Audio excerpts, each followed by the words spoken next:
News channel हक की आवाज। पैराडाइज फंक्शन पैलेस महबूब नगर। रुकन असम्बली महबूब नगर अन्नम सिंवास रेड्डी ने कहा कि महबूब नगर में पैदा होने वाला हर बच्चा गैर मामूली सलाहियतों का हामिल है और यहाँ के बच्चे मजदूर नहीं बल्कि कोहिनूर हीरे हैं। वो सरकारी स्कूलों के 10वीं जमात के तलबा के लिए मुनक़िदा 45 रोज़ा खुसूसी IIIT तरबियत कैंप के अख्तामी तकरीब से बतौर मेहमान खुसूसी खिताब कर रहे थे। ये प्रोग्राम महबूब नगर फर्स्ट और वंदे मातरम फाउंडेशन के मुश्तरका ताउन से महबूब नगर की YTC बिल्डिंग में मुनक़िद किया गया था, जिसमें IIIT में दाखिला हासिल करने के ख्वाहिशमंद सरकारी स्कूलों के 150 तलबा ने शिरकत की। अपने खिताब में रुकन असम्बली ने कहा कि महबूब नगर सिर्फ मजदूरों का ज़िला नहीं बल्कि एक ऐसा खित्ता है जिसने दहाइयों तक नाइंसाफ़ियों और मुश्किलात का सामना किया है। उन्होंने कहा कि महबूब नगर की तारीख़ ने तेलंगाना तहरीक में अहम किरदार अदा किया और नौजवानों से अपील की कि वह तालीम और अज़्म के ज़रिए रियासत के मुस्तक़बिल में एक नया बाब रक़म करें। उन्होंने तलबा को मशवरा दिया कि वह वाज़ेह अहदाफ़ तय करें, सख्त मेहनत करें और तेलंगाना में दस्तियाब मौक़े से भरपूर फ़ायदा उठाएँ। उन्होंने तलबा की कामयाबी के लिए हर मुमकिन ताउन का यकीन भी दिलाया। साबिक़ सदर डॉक्टर APJ अब्दुल कलाम के पैगाम को याद करते हुए उन्होंने कहा कि छोटा मकसद रखना एक जुर्म है और तलबा को बुलंद मकासद के साथ बेहतरीन कारकर्दगी के लिए जिद्दोजहद करने की तरगीब दी। जबकि डिप्टी मेयर मारेपल्ली सुरेंद्र रेड्डी ने कहा कि MLA सिर्फ पैरोकार नहीं बल्कि कायदीन तैयार कर रहे हैं। तकरीब के दौरान बच्चों की सकाफती पेशकशों ने प्रोग्राम को मज़ीद रंगीन बना दिया। స్టార్టింగ్ సాదా సీదాగా ఉంది, ఎండింగ్ మాత్రం అదుర్స్, అంతేనా? బ్రహ్మాండంగా ముగిస్తూ ఉన్నారు ఈ క్యాంప్ని. అంటే ఈ ఏర్పాట్లు ఇక్కడ కాదు, మీరు 45 రోజులు శ్రద్ధగా చదువుకొని మాకు ఈ క్యాంపు వల్ల చాలా లాభం జరిగింది అని చెప్పి మీరు సంతోషంగా మాట్లాడుతున్నారు కాబట్టే ఈ క్యాంప్ చాలా అద్భుతంగా ముగిసిందని చెప్పి నేను అనుకుంటా ఉన్నా. అలాగే మా పిల్లలు ఎట్లా చదువుతారో, ఏం ఫెసిలిటీస్ ఉంటాయో అని బెంగతోటి బాధతోటి దిగులతోటి వదిలేసిన మీ తల్లిదండ్రులు ఈరోజు కడుపు నిండా సంతోషంతో ఒక మంచి పని చేసినాం, మా పిల్లలు కూడా బ్రహ్మాండంగా చదువుకున్న తృప్తితోటి ఇక్కడ కూర్చున్నారు, అందుకే ఈ క్యాంపు విజయవంతమైంది. టీం అంతా వస్తూ ఉన్నారు.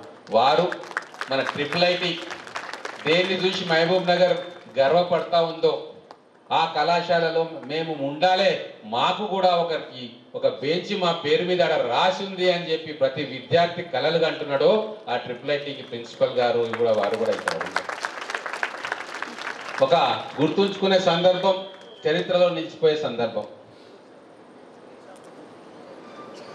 నేను తక్కువే మాట్లాడతా కానీ 2-3 విషయాలు మీకు చెప్పాలి. మీ పిల్లలు సాధారణ పిల్లలు కాదు, మీరే కాదు, మహబూబ్ నగర్ గడ్డ మీద పుట్టిన ప్రతి బిడ్డ అసాధారణమైన వ్యక్తి, అసాధారణమైన పిల్లలు. ఎందుకు ఈ మాట అంటున్నానంటే, కోహినూరు వజ్రం ఎక్కడ దొరికింది తెలుసా మీకు? మన మహబూబ్ నగర్లోనే దొరికింది. కృష్ణానది పరివాహక ప్రాంతాల్లో మన పాలమూరు గడ్డ మీదనే ఇప్పుడు మొక్కలు చేసిండ్రు, కానీ ఉమ్మడి పాలమూరు జిల్లా ఒక సాధారణ రాయి, దాన్ని సానబట్టి కోహినూరు వజ్రంగా మనం తయారు చేస్తే అది పోయి విక్టోరియా మహారాణి ఇంగ్లాండ్, అప్పుడు రవి అస్తమించని బ్రిటిష్ సామ్రాజ్యానికి అధినేత, వారి తల మీద కూర్చున్నది ఆ కోహినూరు వజ్రం. అటువంటి వజ్రాలు మీరు, కానీ మిమ్మల్ని సానబట్లే. ఎన్ని సంవత్సరాలు మీ వజ్రాల గురించి మర్చిపోయినరు, మిమ్మల్ని లేబర్గా మాత్రమే గుర్తించిండ్రు. పాలమూరు అంటే వలస కూలీలు, పాలమూరు బిడ్డలంటే శ్రామికులు. దాన్ని మార్చాలని చెప్పి కంకణం కట్టుకున్నాం ఇక్కడ కూర్చున్న వాళ్ళందరం. పాలమూరు అంటే లేబర్ అట్ట కాదు, పాలమూరు అంటే కోహినూరు వజ్రాల ధని అని చెప్పి ఈరోజు మేమందరం కంకణం కట్టుకున్నాం. ప్రతి ఒక్కరు, కొందరు పేర్లు నేను చదివినా కొందరు పేర్లు చదవలేకపోయినా చాలా మంది ఉన్నారు. ఒక తల్లేమో పిల్లల్ని వదిలేసి వీళ్ళే నా పిల్లలు, వీళ్ళ బాగోగులు నేను చూసుకుంటా అని చెప్పి 24 గంటలు వీళ్ళతోటే వండి పడుకున్నదో తల్లి. ఇంకో తల్లి 4 గంటలకు నిద్ర లేచి మా పిల్లలకు నేను పాఠాలు చెప్పాలి అని చెప్పి ఎంతో కష్టపడి వచ్చి 5:30కి ఇక్కడ పాఠం మొదలుపెట్టి మళ్ళా ఇంటికి పోయి పిల్లలకు వండి పెట్టింది. ఒక తండ్రి 4 గంటలకు వచ్చి ఇక్కడ మ్యాథ్స్ చెప్పాలి అని ఫస్ట్ క్లాస్లోనే మ్యాథ్స్ చెప్పి మళ్ళీ పోయి స్కూల్లో పాఠాలు చెప్పింది. ఇట్లా ఎంతో మంది త్యాగం, ఎంతో మంది శ్రమ, ఎంతో మంది మా కడుపులో ఉన్న కసే ఈరోజు ఈ క్యాంపుని ఇంత అద్భుతంగా మనం పూర్తి చేసుకోవడానికి అవకాశం కల్పించింది. ఈ కసి, ఈ ఆరాటం ఇప్పటిది కాదు, కొన్ని వేల సంవత్సరాలు పాలమూరును మర్చిపోయి, పాలమూరులో ఉన్న టాలెంట్ను మర్చిపోయి, కేవలం ఇక్కడ పుట్టినవాడు శ్రామికుడిగానే పనికి వస్తాడు అన్న ఒక ఆలోచన నుంచి విముక్తి పొందడానికే ఈరోజు ఇంతమంది కసితో పనిచేస్తూ ఉన్నారు. మనకి ఇన్ని రోజులు జరిగింది ఏంది? అన్యాయం, దగా, మోసం. తెలంగాణ ఉద్యమమే పాలమూరుకు జరిగిన అన్యాయం, దగా, మోసం గురించి చెప్తూనే తెలంగాణను మనం తీసుకొచ్చినాం. కానీ తెలంగాణ వచ్చిన తర్వాత మనకు న్యాయం జరిగిందా అంటే అంతంత మాత్రమే జరిగింది. అందుకే కొత్త చరిత్ర రాయాలి. మీరు కొత్త చరిత్ర రాయాలి అన్న కసి మీలో ఉండాలి. మేము తెలంగాణ తలరాతను మారుస్తాం, మా పాలమూరు తలరాత కాదు, తెలంగాణ భవిష్యత్తును నిర్ధారణ చేసే శక్తి మాలో ఉంది, శ్రమిస్తాం మేము, మాకు అనువైన వసతులు కల్పించండి అని చెప్పి ఇప్పుడు ఈ బిడ్డలు కోరుకుంటా ఉన్నారు. ఖచ్చితంగా కల్పిస్తాం. మీరు ఏం కావాలని కోరుకుంటున్నారో అది మీకు ఇస్తాం. మీరు ఎంత పైకి ఎగరాలనుకుంటారో దానికి అవకాశం కల్పిస్తాం. దానికి ఏం కావాలన్నా చేస్తాం. వేదిక మీద ఉన్న ప్రతి ఒక్కరు కూడా ఆ యజ్ఞంలో భాగం అయ్యిండ్రు కాబట్టి ఇప్పుడు ఇంత గొప్ప కార్యక్రమాలు మనం చేస్తూ ఉన్నాం. మనకు తరతరాలుగా భగవంతుడు అన్యాయం చేసిండు. సంపదను ఇయ్యలే, మనకు గనులు ఇయ్యలే, ఖనిజ సంపదలు లేవు, గనులు లేవు, ప్రకృతి వైపరీత్యాలు, కరువు, కాటకాలు, ఇవన్నీ కూడా మనం మన తాతలు ముత్తాతలు ఎన్నో ఏళ్ళుగా గోసపడుతూ బాధపడుతూ కాలం వెలదీసి ఈ గడ్డలోనే కలిసిపోయారు. కానీ ఒక్కటి మాత్రం మిగిలింది. తరతరాలుగా మన డిఎన్ఏలో ఒకటి మిగిలింది. ఏందది? మేధస్సు, తెలివి, కష్టపడే మనస్తత్వం, ప్రేమతో పలకరించే ఆప్యాయత, ఇవన్నిటినీ మిగిల్చిపోయిండు మన పెద్దలు. అదే ఇప్పుడు మనకు ఆయుధాలుగా మారుతా ఉన్నాయి. ఆ కష్టపడే మనస్తత్వమే ఎవరెస్ట్ శిఖరాన్ని ఎక్కేంతగా మనకు సాధకు ఇంధనంగా మారుతా ఉంది. కాబట్టి మీలో ఉన్న టాలెంట్ను మీరు అర్థం చేసుకోండి. మీ సమయాన్ని వృధా చేసుకోకండి. ఒక అద్భుతమైన అవకాశం ఈరోజు మనకు IIIT రూపంలో మనకు వచ్చింది. ఈ IIIT ఒక కాలేజ్ కాదు, IIITలో సీటు ఒక బర్త్ కాదు, అది కొన్ని లక్షల మంది పిల్లలకు కలలు అనే ఒక సౌధం. దాంట్లో పోతారా, దాంట్లో వెళ్తారా, సీటు వస్తుందా అన్నది ముఖ్యం కాదు. ఆ సీటు సంపాదించడానికి మీరు పడ్డ కష్టం మిగతా ఎన్నో మెట్లు ఎక్కడానికి ఉపయోగపడుతుంది. ఫౌండేషన్ SSCలో చదువుతున్నందుకు మీరందరు దీనిలో చదువుతున్నందుకు చాలా సంతోషంగా ఉంది. అలాగే IIITలో కూడా మంచి ర్యాంకులు సాధిస్తారని కోరుకుంటున్నాను. ఇప్పుడు IIIT ప్రిన్సిపాల్ గారు, DO గారు మాట్లాడుతూ ఉంటే నాకు చాలా ఆనందంగా అనిపిస్తూ ఉంది. ఇంతటి గొప్ప వ్యక్తితో దగ్గరగా పొలిటికల్ జర్నీ చేసే అవకాశం ఆ భగవంతుడు నాకు ఇచ్చినందుకు ఆనందంగా ఉంది. రాజకీయాల్లో ఎత్తులు, పై ఎత్తులు, కుట్రలు, అటువంటి పరిస్థితులు చూసినాం ఎప్పటి నుంచో మేము రాజకీయాల్లో. కానీ ఒక మార్గదర్శిగా నాయకుడు ఇలా ఉండొచ్చు, నాయకుడు ఇలా కూడా చేయొచ్చు, నాయకత్వం అంటే ఇలా ఉంటుంది అని చెప్పి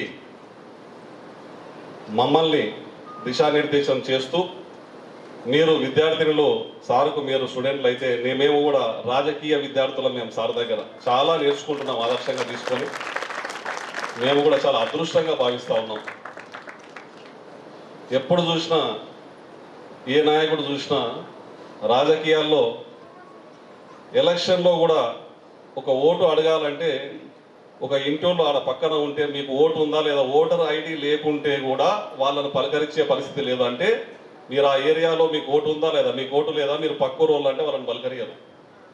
కానీ విద్యార్థినులు లోకలా, నాన్ లోకలా ఇదంతా చూడలే. ఎక్కడి నుంచి అయినా సరే వాళ్ళకు ఆ కసి ఉండి చదువుకోవాలని కోరిక ఉండి, ఆ తల్లిదండ్రులు ఏ పరిస్థితుల్లో ఉన్నారో, ఆర్థిక పరిస్థితి ఏంటి అని తెలుసుకొని ఎంత దూరం నుంచి వచ్చినా సరే హక్కును చేర్చుకొని గొప్ప మనసుతో వాళ్ళ భవిష్యత్తుకు పునాది వేస్తూ వాళ్ళను అనునిత్యం పరిశీలించుకుంటా వాళ్ళ బాగోగులు చూసుకుంటా ఉన్నటువంటి నాయకుడు మన ఎన్ఎం శ్రీనివాసరెడ్డి గారు. చాలా ఆనందంగా ఉంది ఈరోజు. మీరు కూడా ఈ అదృష్టాన్ని కష్టపడి మీ యొక్క కళ్ళల్లో మీ ఆనందము, విద్యార్థుల ఆనందం చూస్తూ ఉంటే ఎన్ఎం శ్రీనివాసరెడ్డి గారి ఉన్న ప్రేమ కనిపిస్తూ ఉంది ఆయన మీద. ఏదో సాధించాలి, ఏదో చేసేయాలి. సార్ మాకు అవకాశం ఇచ్చాడు. ఇంతకుముందు నాకు ఇచ్చిన ఒక విద్యార్థి చరిత్ర పేపర్ చూస్తూ ఉంటే ఆ విద్యార్థి పేరు అఖిల్, వాళ్ళ నాన్నగారి పేరు రఘు. ఇక్కడే ఉండి ఉంటాడు నాకు తెలిసి. వాళ్ళ నాన్నగారు చనిపోయారని చెప్పి రాశాడు. సార్ నేను మీకు ఏమిచ్చి రుణం తీర్చుకోను, నేను ఐఏఎస్గా తిరిగి వస్తా, మీ రుణం తీర్చుకోవడానికి జిల్లాకు సేవ చేస్తా అని రాశాడు. ఒకసారి ఒళ్ళు పులకరిస్తూ ఉంది. వాస్తవంగా చెప్తా ఉన్నా, జేడి లక్ష్మీనారాయణ గారు అటువంటి గొప్పలు అంటే చరిత్రలో విద్య మీద పూర్తి అవగాహన ఉన్న కొంతమందిలో, చరిత్ర మీద పూర్తి అవగాహన ఉన్న కొంతమందిలో జేడి లక్ష్మీనారాయణ గారు ఒకరు. చేంజ్ ద మేనిఫెస్టో అని చెప్పి అబ్దుల్ కలాం గారు రాసిన బుక్ను ప్రస్తావిస్తూ ఎన్ఎం శ్రీనివాసరెడ్డి గారిని చూసే రాసిండేమనంత గొప్ప మాట మాట్లాడిందంటే. నా పేరు శివాని, నేను ZPHS హైదరా స్కూల్ నుంచి వచ్చాను. ఇక్కడ SSC క్యాంప్ నిర్వహించిన మన మహబూబ్ నగర్ శాసనసభ్యులు మన ఎమ్మెల్యే గారు శ్రీ ఎన్ఎం శ్రీనివాస్ రెడ్డి సారు గారు ఇంకా వందే మాత్రం సమైక్యతంగా నిర్వహించిన SSC క్యాంప్ కి నేను సెలెక్ట్ కావడం నా అదృష్టము. ఇక్కడ వచ్చేసి మేము SSC క్యాంప్ లో 10th క్లాస్ 580 అబోవ్ మార్క్స్ కి ప్రిపరేషన్ అవుతున్నాము. ఇక్కడికి వచ్చేసినప్పుడు నుంచి మేము ఇక్కడ నుంచి టైం సెన్స్ నేర్చుకున్నాము, ఇంకా ఎట్లా సమయపాలనని వినియోగం చేసుకోవాలని నేర్చుకున్నాము, ఎట్లా ఉండాలని నేర్చుకున్నాము, ఇంకా గ్రూప్స్ చేయడం ద్వారా గ్రూప్స్ నుంచి ఎట్లా ఒకరికి హెల్ప్ చేయాలి. మెయిన్ గా మన ఎమ్మెల్యే సార్ గారి కోరిక ఏంటంటే IIIT లో సీట్ కొట్టడం.